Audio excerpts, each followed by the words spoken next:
dare great things for Christ.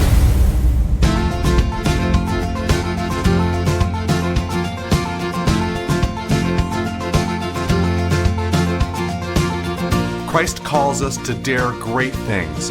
In the marketplace, as well as in the mission field, there has never been a time like the present for the spirit of the Catholic entrepreneur.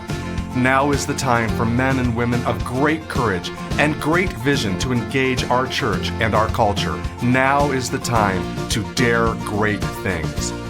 And here is your host as we dare great things, Father Nathan Cromley, the president and founder of the St. John Institute. It's one thing to want to dare great things for Christ and begin new initiatives and projects. It's quite another thing to finish them. The first stage in any initiative is dreaming, hoping, and aspiring for great things. But carrying through our aspirations all the way to the end requires another set of skills. It requires sacrifice, dedication, and just pure grit. St. Paul embodied all of those qualities and gives us an example of leadership that continues to inspire us today. Welcome back, everybody. I'm glad to be with you again to take a deeper dive into St. Paul. And I hope you're enjoying this little series we're doing here on taking insights of leadership from this saint. And I know that not all of you are practicing your faith or, are in touch with the Bible. And it might seem kind of odd to hear leadership lessons coming from a saint. But in all fairness, if you look at their lives and what they went through, especially the life of someone like St. Paul, you can't help but be inspired and see just how realistic their lives were with respect to ours. And the difference then is to understand that a saint is someone who's literally trying to lead with God. And of course, being a priest, this is what I'm interested in helping you to do. I want you to lead, but I want you to lead in an extraordinary way. And I believe that faith in God ought to transform everything that we do, including the way that we influence others, that is, including leadership. And so I look at the saints as examples of what we can be if we ourselves surrender to our faith in a deeper way. And every time I do that, I don't see a lack of leadership. I don't see something like that faith reduces our ability to lead or takes away our power of influence or somehow makes us less attractive in the eyes of others. A lot of times we're afraid of that. We're afraid that if we really live out our faith, we're going to become more irrelevant to society, or we're going to distance ourselves from the power brokers of the powers that be. And yes, there might be situations where that's true, but there also might be many situations where it actually increases our ability to relate and increases the traction of our personality and of our endeavor in the eyes of other people, and you just don't know it. But be that as it may, I'm holding that faith has an advantage when it comes to leadership. That God, being the perfection of our humanity and being the source of everything that is good, including our own goodness, will also be the source of good leadership. All right. So if God is the true friend of all human beings and knowing him makes us better in our person, well, then it'll also make us better leaders of others. I call this the Christian leadership advantage. I believe that Christians ought to be able to lead in a better way. And that St. Paul is a great example of this. And he's not the only one. I mean, if you look at the lives of so many saints, which is something I want to do with you as we continue on these courses, I want you to see in each one of their lives something similar to yours, a similar set of challenges, and see how they, going back to Christ, solve for those challenges in innovative, creative ways that in many ways could even push us further than we could go without faith. That is, without faith, I think a lot of people would never have endeavored to do what St. Paul did.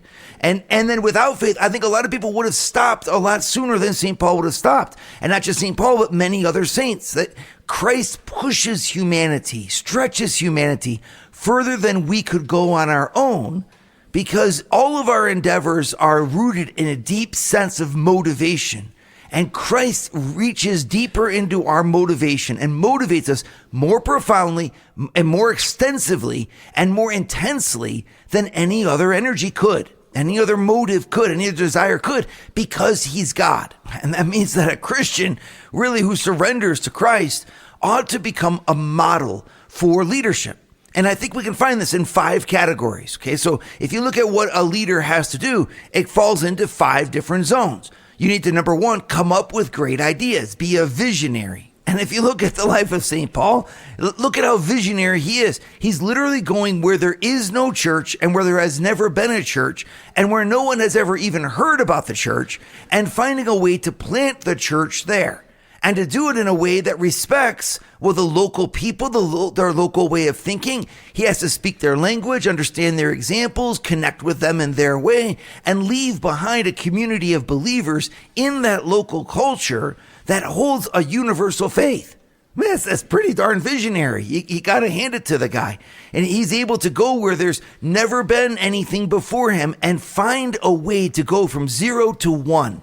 Right, to leave something behind where there had been nothing before. That's an incredible amount of leadership. How do you become visionary in environments that are completely stacked against you, right? And the second quality of a leader is their ability to make a plan, to strategize effectively. And Paul, again, demonstrates this in beautiful fashion. He not only had to work the logistics of traveling around the ancient world adequately for him and 3 companions, if not more, but he had to find ways to communicate with the churches that he left behind, thinking behind of how to raise up leaders underneath him, developing the people and the talent that then could take on those churches. So he's sending Timothy places, Titus places, leaving them behind, establishing community, working on ways to fund the entire endeavor, right? Raising up collections, bringing the collection from one church to the next, and also teaching the people progressively. He had a strategy. He had a strategy for how he would initially deliver the message. He had a strategy for how he would then develop that message. He had a strategy for how he would make the church sustainable, and it worked. You can go today to the same places in Greece where he went and find the church is still there and still thriving after 2,000 years. You don't do that by happenstance. You do that deliberately, and Paul typified that form of leadership. The next thing a leader has to do is he's got to begin things and finish them, actually put them into practice. And here, Paul's perhaps the strongest in his leadership. This guy was just a bull. There's no other way to put it. The only way to stop St. Paul was to cut his head off, which is what they finally did. But before they cut his head off, he just kept working. Through imprisonments, through sleepless nights, through danger in the rivers, danger in the countryside, danger in the city, through betrayals, through beatings, shipwrecks. You couldn't stop the guy. And yet he kept on going. Why? He typifies for us that great adage of leadership, that the winner is the last man standing. All you have to do to win is get up again. And St. Paul did. And he won in the end, right? He drove the thing through. And then finally, a leader has to be someone who gains the confidence of those who follow him, who's able to pass on his spirit. And we see this in the way that he invests in St. Timothy and St. Titus, also in St. Luke, right? And the way that he pours himself into his followers to give them the same spirit that he had. To pass on, and he does that with all of us. When you read the letters of St. Paul and the Acts of the Apostles, you just can't help but be inspired. And that's what's so wonderful about his life, and what he typifies in a beautiful way is that Paul's leadership wasn't just about the finished goal. It was about the lives of the people whom he would inspire to strive for it. It was about us as much as it was about him and about what he was trying to do. In this way, you see, Paul's just really an example for us of what it means to lead. And I wanted to focus in on this course. We've gone through the different aspects so far, based upon my book, which is called Coached by Paul the Apostle, available by Scepter Publishers. And in this book, each chapter has a different lesson. And that's what I'm going through for you here. Each of the lessons in the book, which I go to in greater detail, I'm spelling out for you in its essence here. Because getting insights of leadership from St. Paul can help you and me to become better Christian leaders today in the circumstances where Christ has put us. Would you like to hear more from Father Nathan? Join the St. John Leadership Network and receive a 2-minute glance at the gospel every Sunday morning right to your phone. To learn more, go to www.stjohnleadershipnetwork.org/member and join for free today. So every leader is someone who has to influence other people. This is, if you find yourself in a position where you are influencing somebody, then you will find yourself in a position of leadership. Either you fill that position with action that's effective and that does influence the person in the way that you're supposed to, or you don't. If you do, then you lead effectively. And if you don't, then you abandon that zone for another set of values and another sphere of influence to do the job that you didn't do. Someone is always leading. If it's not you, then it's going to be someone else. So if you're in a spot where you need to listen to your husband as he pours out his heart and heartache about the day or something terrible that happened, then the leadership that you're exuding there is one of listening. You listen well. You fill that role. You bring out the leading questions. You give them space. You echo their emotions. You help your husband to process whatever he's got inside. That's leadership. He's gone to you and needing someone to listen to him, and you led by listening, right? Just as he could lead by sharing. And he needed to share effectively in words that you understood and a pacing you could understand. And when the two of you work together, collaborating, leading one another, well, you achieve, the desired end, which is him being able to process a pain that was in his heart. You see, leadership is bigger than just running organizations, even though that's a form of leadership. There's many forms of leadership, but in its essence, leadership comes to the trained and deliberate way in which I influence someone else. And so leadership is for parents, it's for mothers, fathers, husbands, wives, workers, people involved in society, wherever you have other people, when you have the call for leadership. And that means that as essence, if leadership is a question of influence, where does influence come from? It comes from action. What we do causes influence. And therefore, leadership is really a question of us intentionally acting well, reaching the desired effect, so that our influence is indeed profound, true, and good. Okay, so going to the root of it then, every action has to start in a dream, proceed through a plan of how to effectuate that dream in the given circumstances, and then our plan has to begin, has to start. We have to actually press go and enter the sphere of risk, where we pass from planning, which is inside of us, into executing, which is something outside of us, and that can be judged, and that therefore can fail. It runs the risk of objective measure. And of course, once it's begun, then we are in a sphere where we're burning our energy. And we talked about this last time. We said, the idea is to burn up, not to burn out. And we have to align ourselves constantly with the deep motivation of why we began to do what we're doing. Remember what we said last time? We said there's two types of burnout.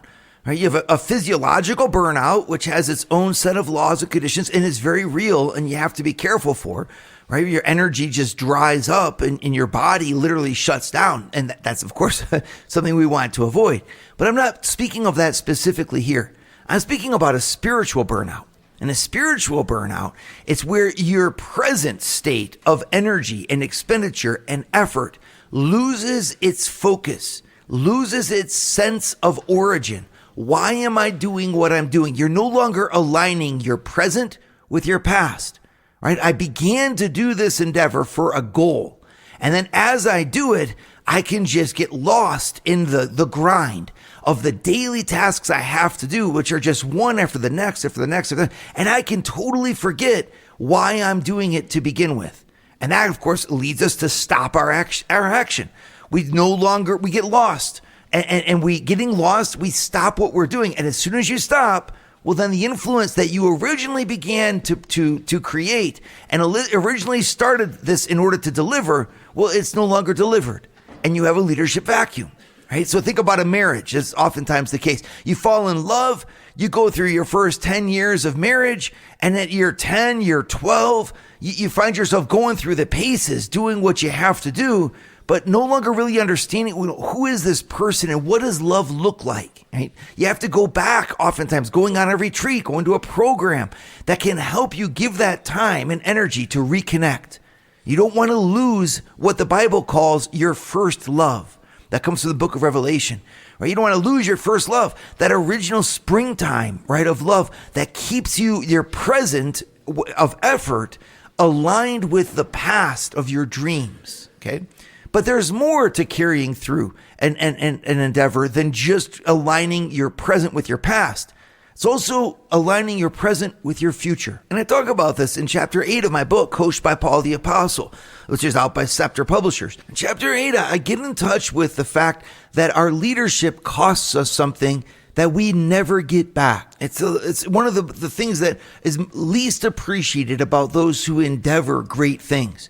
And that's that by endeavoring great things, they're using their time and energy that could be used for something else for the sake of the thing that they're endeavoring to achieve. It's like that old adage, every time you say yes to something, you're saying no to something else. Well, initially, when we begin to do something great, of course, we're excited about it. We say yes to it, and we realize the things that achievement will give to us, the acclaim or the fame or the money or just the sense of achievement of a noble endeavor. And we get excited about it. And that's a wonderful thing. And then as we carry through that effort, there can come to us a realization sometimes deep in our hearts that if I'm really going to do this, it's going to cost me something. Either friendships that fade away because that you don't have time for them anymore, or hobbies that you never had time to dedicate. And you see your friends developing them and doing these fun things, taking trips, exploring new ideas, and you realize you're stuck at your desk trying to get this project to its completion. You think of the number of mothers, for example, who have had incredible talents and who could have done amazing things in society and who chose to fold all of their energy and all of their greatness under as they dedicate themselves to the lives of their children. Where would we be without these mothers? And yet what a sacrifice that many of them made so that their children could thrive. The sacrifice of talent, of all kinds of things that they could have done. And yet these women chose to invest instead in giving life to other people. And of course, we all recognize this is just an amazing gift, right? And yet when you're doing it, there's a sense of pain and loss. After all, it wouldn't be a sacrifice if it wasn't sacrificial. I think it's the same in all kinds of forms of leadership. Take an Olympic athlete. Do you really want to be, a gold medalist?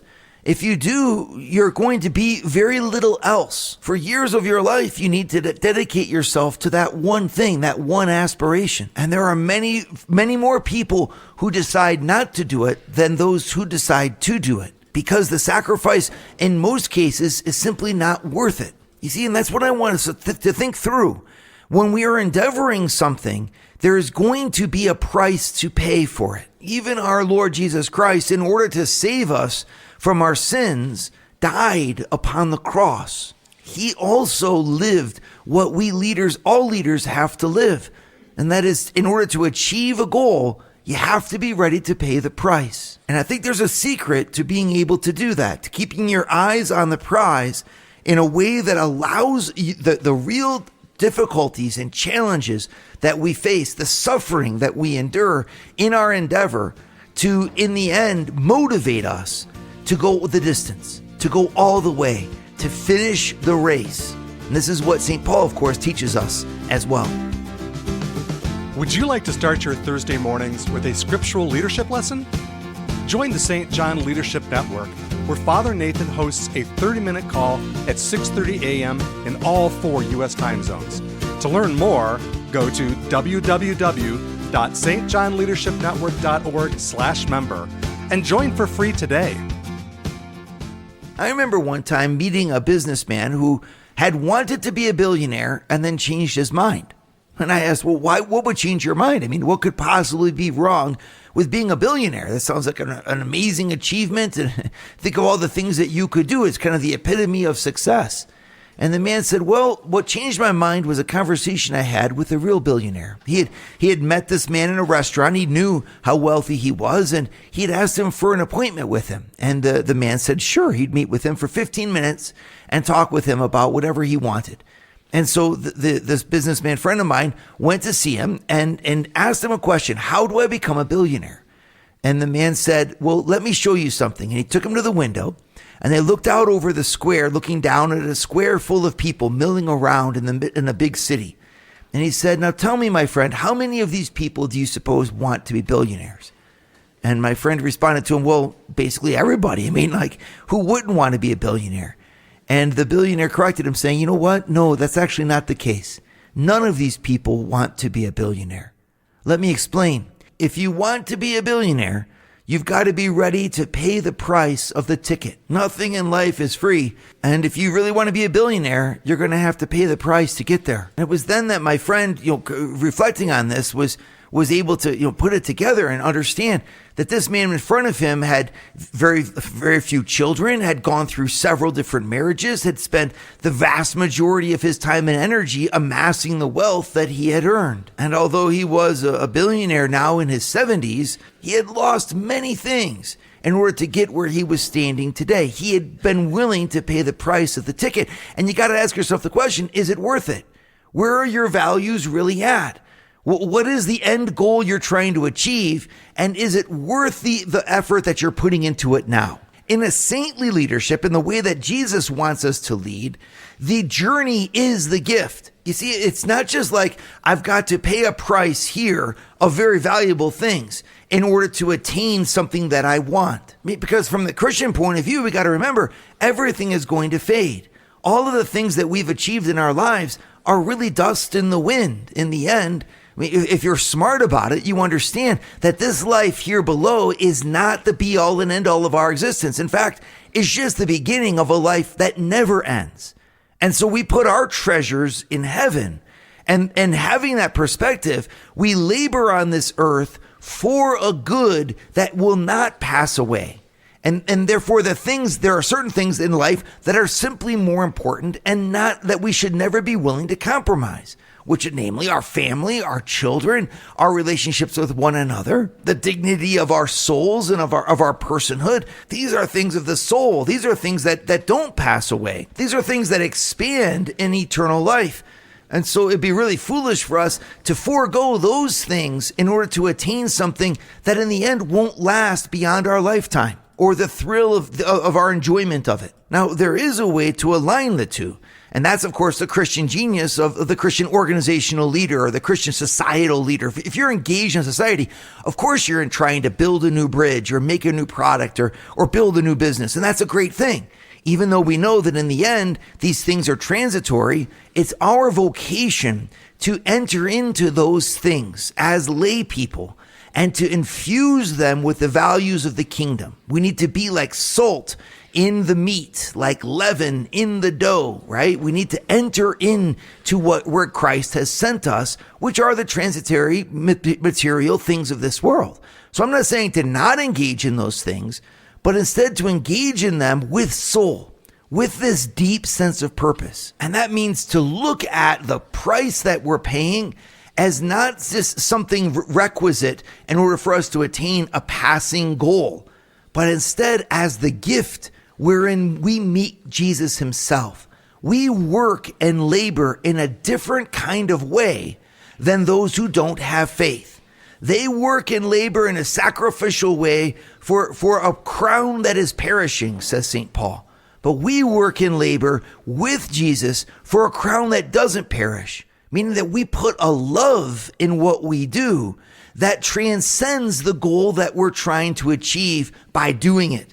Right? And that love that transcends it is the service that we make to our God. Yes, God, I am expanding my business. Yes, God, I am trying to sell a better product. I am trying to employ more people. I am trying to endeavor to hone my skills for even greater science. Okay, I'm trying to do all those things, but I'm doing them for you, out of love for you, which means that my sacrifice is not just losing something, it's actually losing nothing. Because I'm filling my loss with love, with charity, with a love that doesn't end. I'm doing this as a gift to you, my God.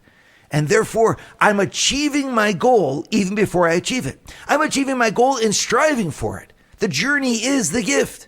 I might never achieve the great thing that I'm trying to endeavor, but in a sense, I've already achieved it by being willing to give my life in pursuit of the God who has called me to do it. Love, in the end, is the motivation for Christian effort. Love. And as soon as you have that love, you have the goal for which you're striving. This is the thing about it. And this is why St. Paul never burned out in a spiritual way, right? Again, physiologically, burnout's a real thing. I don't want to ever diminish it.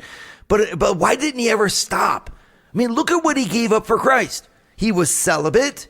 So that's already a huge sacrifice. He gave up his family. They were back in Tarsus, and he never saw them. He was journeying all over the world. What about his mother? What about his father? Never hear about them. He gave up his family life so that he could pour his life out for the church.